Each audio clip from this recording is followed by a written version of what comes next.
नमस्कार, उत्तराखंड का एक खास बुलेटिन देख रहे हैं आप और मैं हूं आपके साथ शिप्वन शर्मा। तो चलिए शुरुआत करते हैं बुलेटिन की। उत्तराखंड पीसीएस में इस बार बड़े पैमाने पर उत्तराखंड के छात्रों का चयन हुआ है। इसके पीछे उत्तराखंड पीसीएस के सिलेबस में बदलाव को महत्वपूर्ण तौर पर देखा जा रहा है। मुख्यमंत्री पुष्कर सिंह धामी ने कहा कि उत्तराखंड पीसीएस में उत्तराखंड को लेकर ज्यादा ध्यान दिया गया। प्रशासनिक अधिकारियों को उत्तराखंड में कार्य करना होता है, इसलिए उन्हें उत्तराखंड के बारे में ज्यादा जानकारी होनी चाहिए। मुख्यमंत्री ने चयनित अभ्यर्थियों को भी शुभकामनाएं दी। वहीं पर मुख्यमंत्री पुष्कर सिंह धामी ने नकल अध्यादेश के लिए भी एक महत्वपूर्ण कदम बताया है। उन्होंने कहा है कि जिस तरीके से नकल माफियाओं पर सख्त कार्रवाई हो रही है, उसका ये बड़ा नतीजा है कि बड़े पैमाने पर इस बार मेहनती छात्रों को सफलता हासिल हुई है।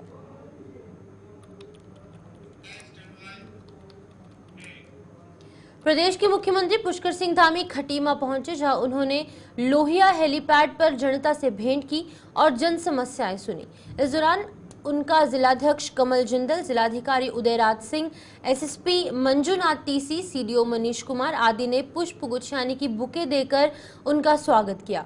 इसके उपरांत राज्य आंदोलनकारियों ने राज्य आंदोलनकारियों और उनके परिजनों के लिए 10% क्षैतिज आरक्षण देने की मुख्यमंत्री के लिए धन्यवाद किया। वहीं आज मुख्यमंत्री खटीमा में उत्तराखंड आंदोलन के दौरान शहीद आंदोलनकारियों की स्मृति में आयोजित श्रद्धांजलि कार्यक्रम में प्रतिभाग करेंगे।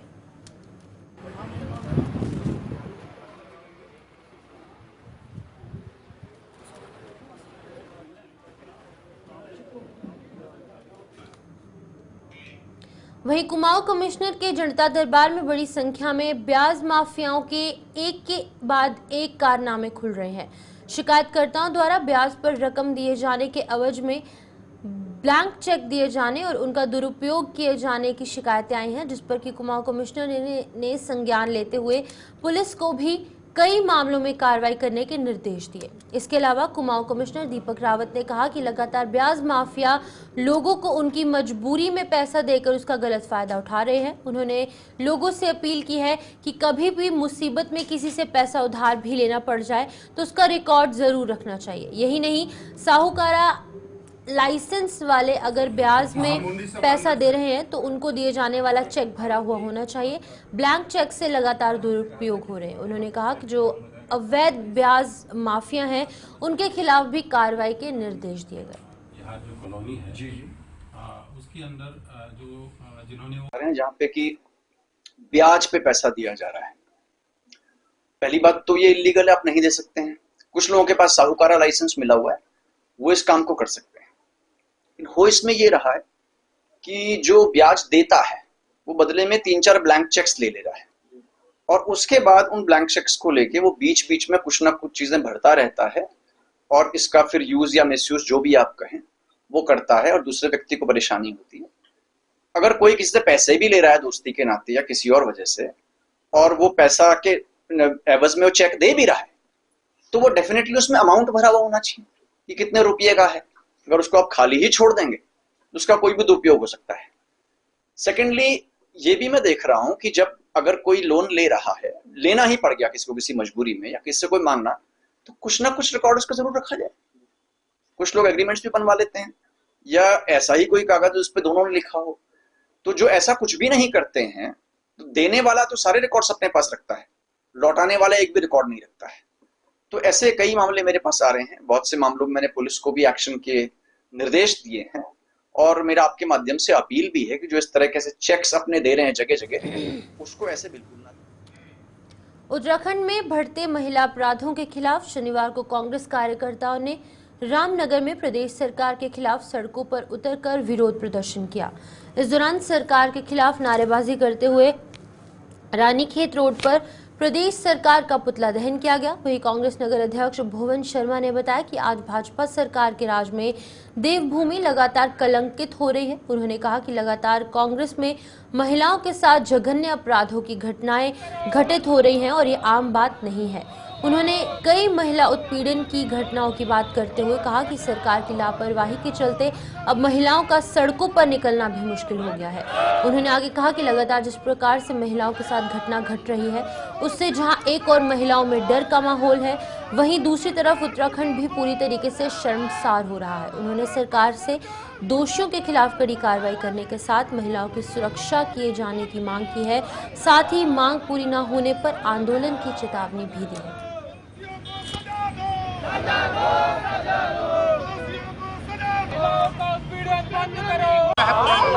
देखिए, हमारा पुतला फूंकने का कारण यह है कि हमारी देवभूमि उत्तराखंड में महिलाओं के प्रति इतना अत्याचार हो रहा है। जैसे कि आपको पता होगा कि अंकिता भंडारी हत्याकांड, हेमा नेगी, पिंकी और जो है दोरहाट में जो है उन महिला के संग अभद्रता करना और जो है मंगलौर में सामूहिक दुष्कर्म करना और इतने नाम हैं कि शायद लोगों को याद भी नहीं है। इतने सारे प्रकरण जो है हमारे उत्तराखंड में भाजपा सरकार में हो रहे हैं। हमने इनके खिलाफ जो है आज ये आंदोलन का ऐलान किया है। अभी हमने सरकार को चेताया है, पुतला दहन करके चेताया है कि अभी भी जाग जाओ, देवभूमि की अस्मिता को दाग ना आने दें। ऐसा करने के लिए अगर उन्होंने फिर भी इस पर सरकार चेती नहीं तो हम और उग्र आंदोलन के लिए तैयार रहेंगे। हमारा ये पूरी कांग्रेस के कार्यकर्ता हैं यहाँ पर और पूरे प्रदेश में इसका हल्ला बोल का कार्यक्रम हो रहा है और अभी हमने पुतला दहन किया है और आगे भी हम इस आंदोलन को जारी रखेंगे। नगर निकायों में विभिन्न पदों पर चुनाव लड़ने की तैयारी कर रहे दावेदारों को अभी कुछ समय और इंतजार करना होगा। उत्तराखंड में नगर निकायों में प्रशासकों का कार्यकाल एक बार फिर से बढ़ा दिया गया है, जहां पर उत्तराखंड के नगर निकायों के बोर्ड का कार्यकाल 1 दिसंबर 2023 को समाप्त होने पर जिलाधिकारियों को प्रशासक नियुक्त कर दिया गया है। लेकिन इस 6 की अवधि के बाद भी यहां पर बोर्ड का गठन नहीं होने के कारण 2 जून को नगर निकायों के प्रशासकों का कार्यकाल 3 महीने अथवा नए बोर्ड के गठन जो कि पहले हो चुका है इसके लिए वास्तविक कर दिया गया है। अब फिर से नगर निकायों के प्रशासकों का कार्यकाल नए बोर्ड के गठन के लिए विस्तारित कर दिया गया है। वहीं पर सरकार द्वारा ओबीसी आरक्षण विधेयक प्रवर समिति को भेजे जाने के बाद नगर निकाय चुनाव पिछले यहां पर अटकलें पहले से ही लगाई जा रही हैं। आगामी 14 सितंबर यानी कि शनिवार को राष्ट्रीय लोक अदालत के आयोजन को लेकर सचिव जिला विधिक सेवा प्राधिकरण योगेंद्र कुमार सागर ने प्रेस कॉन्फ्रेंस की है। उन्होंने बताया कि उत्तराखंड राज्य विधिक सेवा प्राधिकरण नैनीताल के निर्देश अनुसार जिला विधिक सेवा प्राधिकरण उधम सिंह नगर द्वारा जनपद में 14 सितंबर को सुबह 10 बजे से शाम 5 बजे तक रुद्रपुर सहित यहाँ पर दीवानी न्यायालयों काशीपुर, खटीमा, बाजपुर, जसपुर, सितारगंज और कीछा में राष्ट्रीय लोक अदालत का आयोजन किया जाएगा।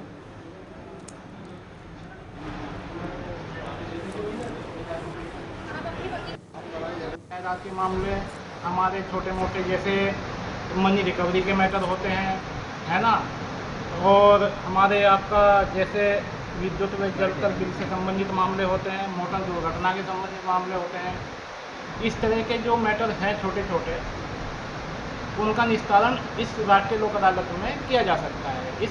इस बार विशेष करके माननीय राज्य विधिक सेवा प्राधिकरण के द्वारा इस राष्ट्रीय लोक अदालत में मोटर व्हीकल एक्ट के जो चालान होते हैं उन्हें भी इसमें शामिल किया गया है और उस पर हमारा काफ़ी प्रयास चल रहा है कि भैया जितने भी छोटे छोटे मोटर व्हीकल एक्ट के जो समय चालान हैं उनका निस्तारण भी इसमें अधिक से अधिक किया जा सके, जिससे लोगों को लाभ मिले। इसमें लाभ ये होता है कि ये जो सुलह समझौते के आधार पर निस्तारण हो जाता है किसी मैटर का तो वो डिसीजन फाइनल हो जाता है और उसमें दोनों ही पक्षों में तालमेल भी बना रहता है ना।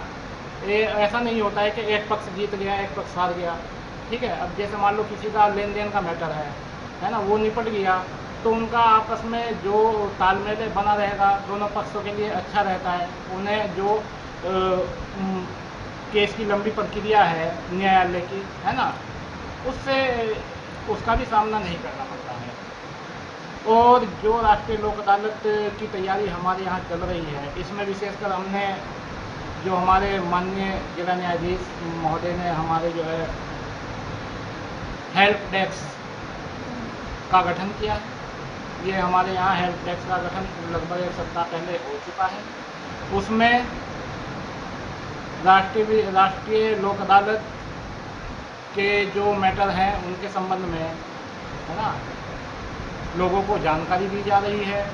मैं आप लोगों को बताना चाहता हूँ कि जो 14 सितंबर है तारीख, उस तो 14 सितंबर को हमारे पूरे देश में राष्ट्रीय लोक अदालत का आयोजन किया जा रहा है। इसी प्रकार हमारे उत्तराखंड राज्य में हो रहा है राष्ट्रीय लोक अदालत का आयोजन, और हमारे जो जनपद उधम सिंह नगर में भी राष्ट्रीय लोक अदालत का आयोजन किया जा रहा है। राष्ट्रीय लोक अदालत में सभी लोगों से ये अपील है कि जो भी उनके छोटे छोटे आपराधिक मामले हैं, जैसे मारपीट का मैटर हो गया किसी का, है ना, और आपका कोई जैसे छोटे मोटे चोरी के मामले हैं, इस तरह के मैटर में आप लोग सुलह समझौता करके उस मामले का निस्तारण करा सकते हैं। और जैसे आपका मनी रिकवरी के मैटर है, तो मेरा यही कहना है कि जो हमारे छोटे छोटे मैटर हो जाते हैं, और जैसे इस बार माननीय राज्य विधिक सेवा प्राधिकरण द्वारा इस राष्ट्रीय लोक अदालत में जो ये मोटर व्हीकल एक्ट के चालान है, इन्हें भी शामिल किया गया है, तो इनके भी निस्तारण के ऊपर पूरा। राष्ट्रीय लोकदल पार्टी ने उत्तराखंड में भी पार्टी को मजबूत करने का काम शुरू कर दिया है। आज की बात करें तो हरिद्वार प्रेस क्लब में राष्ट्रीय लोकदल को विस्तार देते हुए उत्तराखंड के नवनियुक्त प्रदेश अध्यक्ष राजेंद्र पंत की अध्यक्षता में बीजेपी के शैलेंद्र पवार, जो कि भाजपा युवा मोर्चा के प्रदेश सह संयोजक और कोषाध्यक्ष के पद पर कार्यरत थे, उन्होंने अपने दर्जन भर समर्थकों के साथ राष्ट्रीय लोकदल का दामन थामते हुए रालोद की सदस्यता ग्रहण कर ली है। बता दें कि यहां पर पार्टी के प्रदेश अध्यक्ष ने बताया कि प्रदेश के पलायन, रोजगार और त्रिस्तरीय चुनाव के मुद्दों को उत्तराखंड के हर क्षेत्र में जाकर उठाया जाएगा। ऐसा देखिए, पार्टी अभी हमारी कार्यकारिणी बननी है। सितंबर फर्स्ट वीक में हमारी पार्टी की कार्यकारिणी का विस्तार हो जाएगा, और उसके बाद हम लगातार सदस्यता प्रोग्राम तैयार कर रहे हैं। निकाय चुनाव में पार्टी पूर्ण रूप से प्रतिभाग करेगी। जहां भी हमारे मजबूत उम्मीदवार मिलेंगे हमें, वहां पे हम चुनाव लड़ाएंगे, निकाय चुनाव। और हमें उम्मीद भी है, देखो हरिद्वार जिला हमारा पूर्व से ही राष्ट्रीय लोकदल की विचारधारा से जुड़ा हुआ जिला रहा हुआ है। यहाँ से हम निकाय चुनाव में एक अच्छी सफलता हासिल करेंगे। आज हमारे कई सीनियर लोगों ने पार्टी को ज्वाइन किया हुआ है, और हमें उम्मीद है कि ऐसे ही युवा हमारे साथ जुड़ेंगे तो निश्चय ही प्रदेश में पार्टी का विस्तार भी होगा। और आपने जो पलायन की बात करी है, ये हमारी प्रायोरिटी में है। हमारे भारत सरकार में मंत्री, हमारे राष्ट्रीय अध्यक्ष आदरणीय जयंत चौधरी जी ने हमें पूर्ण रूप से आश्वस्त किया हुआ है कि स्किल से जुड़ते हुए उत्तराखंड प्रदेश में जो भी आप पलायन को जिस मुद्दे से रोक सकते हैं और युवाओं को रोजगार दे सकते हैं। देखिए, पलायन रुकेगा तो दो चीज़ों से, या तो आप किसानों को समझाओगे, किसानों की खेती के लिए, किसानों के अन्य जितने भी किसानी जो है, किसानी को बढ़ावा देने के लिए या तो बढ़ावा दे करके आप पलायन रोक सकते हैं, या रोजगार से रोक सकते हैं। तो रोजगार में हमारे पास स्किल है, कौशल विभाग में हम जो भी बच्चों को दे सकते हैं हम वो व्यवस्थाएं कर रहे हैं। बाकी उत्तराखंड प्रदेश में मैं आपको एक चीज़ और आश्वस्त कर देना चाहता हूं कि उत्तराखंड का जो पर्वतीय क्षेत्र है, वहाँ पे सिर्फ सेना में कार्यरत होने के अलावा वहाँ पे और कोई रोजगार नहीं होता है। तो उत्तराखंड का जो पर्वतीय क्षेत्र है वो पूरा ही किसानी पे डिपेंड रहता है, वो किसानी के ऊपर डिपेंड है। तो वहाँ पहाड़ के किसान से लेकर के मैदान के किसान तक हम हर एक उस व्यक्ति किसान के साथ खड़े रहेंगे, जिससे कि हम पलायन को भी रोक सकते हैं और स्वरोजगार देने का भी काम करेंगे।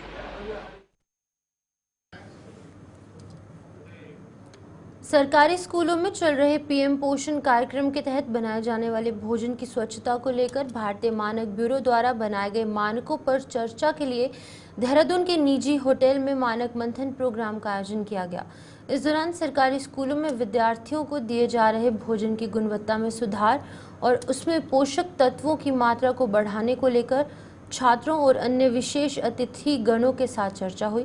वहीं कार्यक्रम के मुख्य अतिथि शिक्षा महानिदेशक बशिंदर तिवारी ने कहा कि इस तरीके के कार्यक्रम बेहद ज़रूरी हैं ताकि स्कूलों में मानकों के अनुसार आहार जो है वो बच्चों को उपलब्ध करवाया जा सके।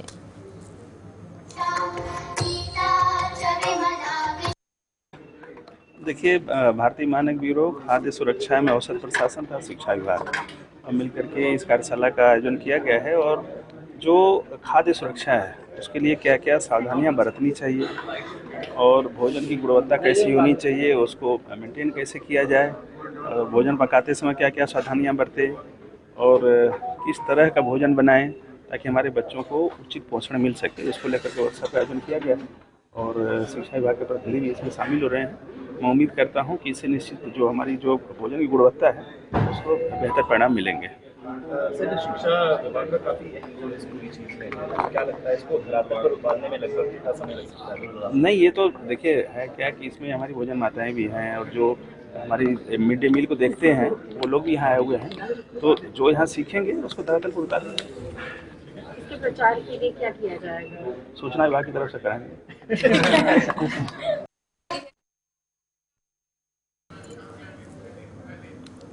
तो जिस तरीके से हमने देखा कि यहाँ पर लगातार बच्चों को जो मिड डे मील प्रोवाइड करवाई जाती है उसकी गुणवत्ता को लेकर, उसकी क्वालिटी को लेकर और किस तरीके के न्यूट्रिशंस बच्चों तक पहुँचाए जाए उनको लेकर चर्चा की गई। और साफ तौर से कहा गया कि जिस तरीके से इस तरीके की खबरें निकलकर सामने आती है कि स्वच्छता का ध्यान नहीं रखा जाता, इन सभी पहलुओं पर लेकर चर्चा की गई। एक निजी होटल में इन सभी चीज़ों को लेकर बातचीत की गई।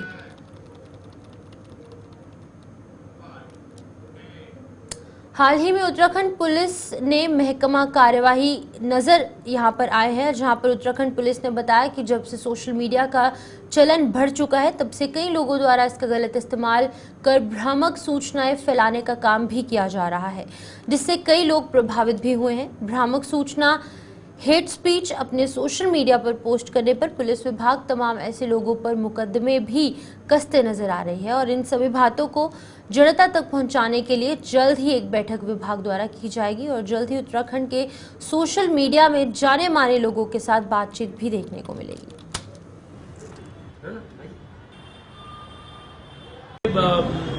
पहले आईपीसी में भी ये क्राइम था, अभी भारतीय न्याय संहिता में भी ये क्राइम है। यदि आप जो है भ्रामक सूचनाएं फैलाते हैं या किस तरह से अफवाहें फैलाते हैं या कोई हेट स्पीच होती है तो इसमें पुलिस जो है उचित धाराओं में जो है तत्काल संज्ञान लेती है और इस पे जो है कार्रवाई की जाती है। और यदि जो है इस तरह से अगर कोई जो क्राइम की श्रेणी में नहीं आते हैं, इस तरह की कोई सूचना प्रसारित करते हैं, तो पहले हम प्रयास ये भी करते हैं बहुत बार कि उनको बुलाकर काउंसलिंग की जाती है, वार्निंग्स दी जाती है। तो हमारी एसओपी पहले इसमें विस्तृत एसओपी जो है सभी जिला प्रमुख हमारे एसपी एसएसपी को जारी की जा चुकी है सोशल मीडिया के बारे में और इस अनुसार जो है वो उसी अनुसार कार्य होता है।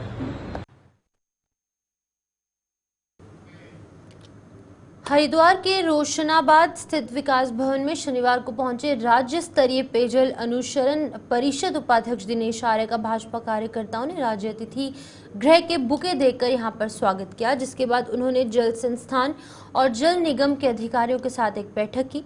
पत्रकारों को संबोधित करते हुए उपाध्यक्ष दिनेश आर्य ने कहा कि हरिद्वार और आसपास के ग्रामीण क्षेत्रों में पीने के पानी की आपूर्ति सुचारू रूप से किए जाने के निर्देश दिए गए हैं। साथ ही नगर की सबसे बड़ी समस्या सीवरों का सड़क पर बहना है। लोगों द्वारा अपने घरों के बरसात के पानी की निकासी भी सीवर से जोड़ दी गई है, जिसके लिए ऐसे लोगों पर कार्रवाई करने के निर्देश भी दिए गए। वहीं वन विभाग की आपत्ति के चलते काफी समय से लंबित पड़ी बगड़ पेयजल योजना को अब विभाग की ओर से स्वीकृत मिल चुकी है, जिसके बाद की जल्द योजना पर कार्य शुरू हो जाएगा। ये 4 क्वेश्चन के बाद जब सब लोग हाथ खड़ा कर रहे हैं, जी ने विभाग की समीक्षा की है और आने वाले समय में जो विभाग का लक्ष्य है उस लक्ष्य को समय पर पूरा किया जाए, ऐसा माननीय मंत्री जी ने सभी विभागों को निर्देशित किया है। और आने वाले समय में हमारी जो भी योजनाएं हैं सरकार के द्वारा, केंद्र सरकार की हो या राज्य सरकार की हो, उसको हम नीचे तक कैसे पहुंचा सकते हो और जनता को लाभ कैसे मिल सकता हो, उसकी माननीय मंत्री जी ने जो आने वाला जो समय है उसको लेकर सभी अधिकारियों से वार्ता की और निश्चित रूप से। वहीं रुड़की के माधोपुर गांव में हुई वसीम उर्फ मोनू की मौत के बाद राजनीतिक तूल बढ़ती जा रही है। सैकड़ों कांग्रेस के कार्यकर्ताओं ने पूर्व मुख्यमंत्री हरीश रावत और करण महाराज समेत जिले के तमाम कांग्रेस विधायकों ने मिलकर रुड़की तहसील को घेरते हुए विरोध प्रदर्शन किया और भाजपा सरकार पर भी कई तरीके के गंभीर आरोप लगाए।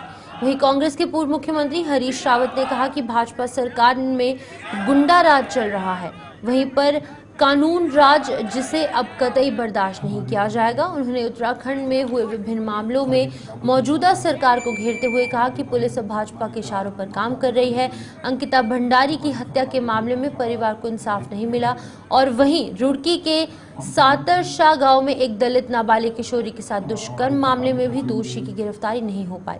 अन्य मामलों में भाजपा सरकार पर मनमानी का आरोप लगाते हुए उन्होंने कहा कि अब सरकार वसीम की मौत पर चुप्पी साधे हुए है। और ज्ञापन जो है जॉइंट मजिस्ट्रेट रुड़की को दिया गया।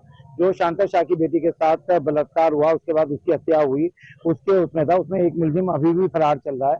और क्योंकि कानून व्यवस्था पूरी चरमरा गई है उत्तराखंड के अंदर, जितने भी इस वक्त हत्याएं हो रही हैं, जो बलात्कार हो रहे हैं, उसमें कहीं ना कहीं भाजपा नेताओं के और भाजपा कार्यकर्ताओं के सबूत मिल रहे हैं। और भाजपा क्या कर रही है, केवल उनकी सदस्यता खत्म कर दिया, उनके खिलाफ कानूनी कार्रवाई पुरजोर तरीके से नहीं कर रही है, उन्हें जेल भेजने का कार्य नहीं कर रही है। अभी वसीम का कांड हुआ है, वसीम के कांड में भी एक व्यक्ति जो है लगातार वीडियो बनाता रहा, उसमें उसकी आवाज सुनाई दे रही है बचाओ बचाओ की, और फिर भी जो प्रशासन है वो चुप्पी साधे रखे और प्रशासन ने जो उसमें कोई कार्रवाई करने की कोशिश नहीं की। हेलो, आज क्या वजह रही थी आज यहाँ पर? शांतरशा में एक सामूहिक बलात्कार होता है और गरीब विधवा, दलित विधवा की बेटी की हत्या कर दी जाती है। और उस हत्या में जो उसका गैंग लीडर था, जो उसका मास्टर प्लानर था, उसको गिरफ्तार नहीं किया जाता है, क्योंकि वो भाजपा की सरकार में एक जो है बड़ा जिम्मेदार पदाधिकारी था, उसको राज्य मंत्री का दर्जा प्राप्त था। और अब भी शांतरशा की निर्भया को न्याय देने के मामले में बड़ी कंजूसी की बड़ा संकोच बढ़ता जा रहा है। और उस व्यक्ति को इन्होंने अरेस्ट नहीं किया और उसको इतना अवसर दिया कि जिससे वो निर्भय होकर के अपने निर्भया के परिवार को डराने का काम कर सके। हम उसके विरोध में। तो चलिए इस बुलेटिन में फिलहाल इतना ही। मुझे दीजिए इजाजत और आप जुड़े रहिए गुलिस्तान न्यूज़ के साथ।